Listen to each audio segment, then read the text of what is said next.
Hold on. That is not the whole story.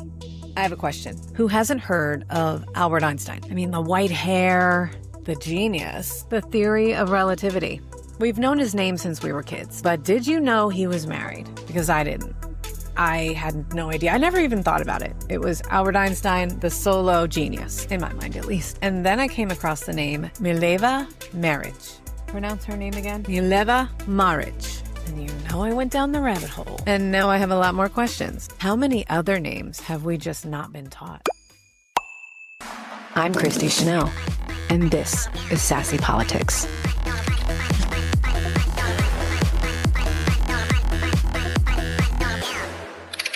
Welcome back to Sassy Politics, because these headlines are about us. I'm Christi Chanelle, and I want to tell you about a story that I never heard anywhere in school. Mileva Marić was born in Serbia in 1875. She was brilliant, and at a time where very few women were studying physics and mathematics. She earned a place in the Swiss Federal Polytechnic in Zurich. This was one of Europe's leading technical schools. She was the only one in Albert Einstein's physics section, and that's where they met. They were classmates. Two people studying the same impossible subjects, at least for me. Sitting in the same lectures, solving the same problems, talking about the same ideas. So they fell in love. They exchanged letters, and a lot of those letters still exist today. They talked about science, and of course they talked about mathematics and their future. How do you pronounce the daughter's name? Before they were married, they had a daughter named Liesel. Say that fast. Historians still don't know what happened to her, but she was freaking brilliant. The historical record just goes quiet. Later, they married and had two sons.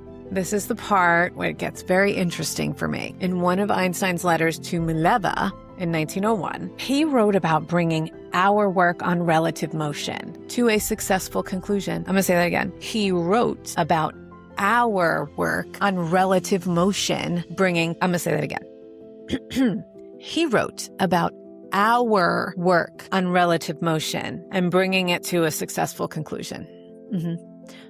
Our, not my work, our. And you know, that one sentence has fueled more than a century of debate. Hell yeah, I would think so. Historians, some historians, believe that she was more than Albert Einstein's wife. They believe that she could have been an intellectual collaborator during those early years with him. I mean, just put the clues together. She was educated in physics. They studied together. They exchanged ideas. And that phrase, our work, I don't know, certainly raises eyebrows, especially mine, because I haven't gotten Botox yet. But there's always a flip side. Other historians, they don't believe it. No, absolutely not. They've looked at the surviving letters, the draft, and the scientific papers and say that there just is not enough evidence right now. Sorry. No, they argue that she was, in fact, an intellectual collaborator, but not a scientific collaborator in the way that people claim. Okay, so who do you think's right? I have no idea, and neither do they. And that's why they're still debating it over 100 years later. But of course, you're going to get my opinion, because I'm not a journalist, and I have opinions.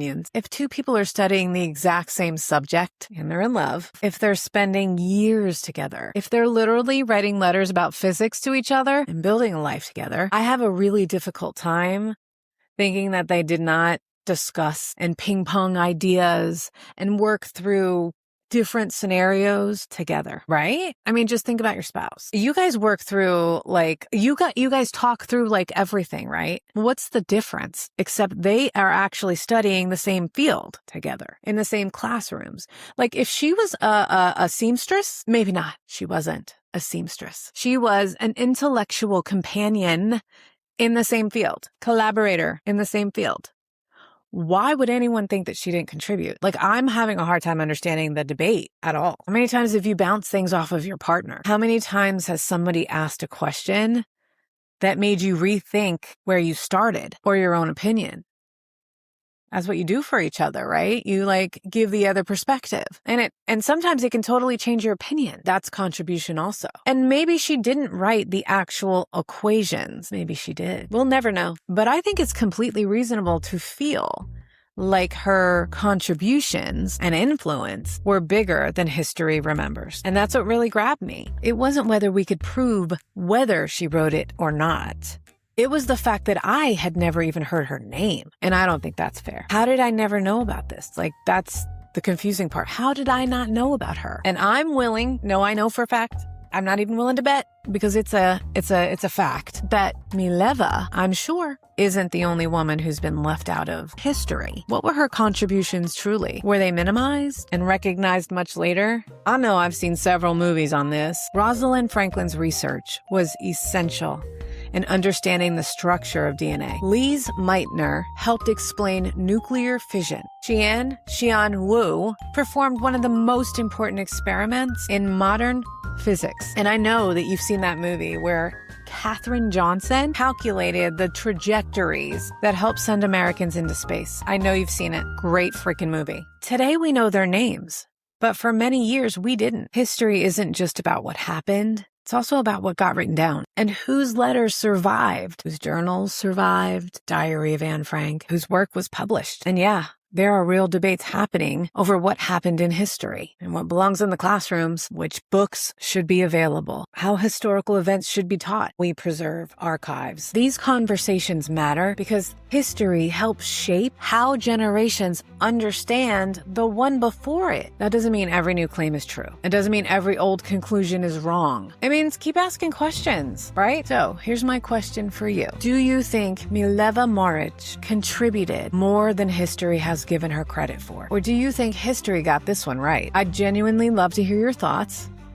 in the comments. And I want to know who you want to learn about next. I kind of love this. I love this deep dive into history and trying to figure out what happened. It's almost as good as those conspiracy theory episodes I like to do so much. So whose story deserves another look? Leave it in the comments. Don't forget to leave it in the comments because I have a feeling. Hold on, that's not the whole story. See you next Tuesday.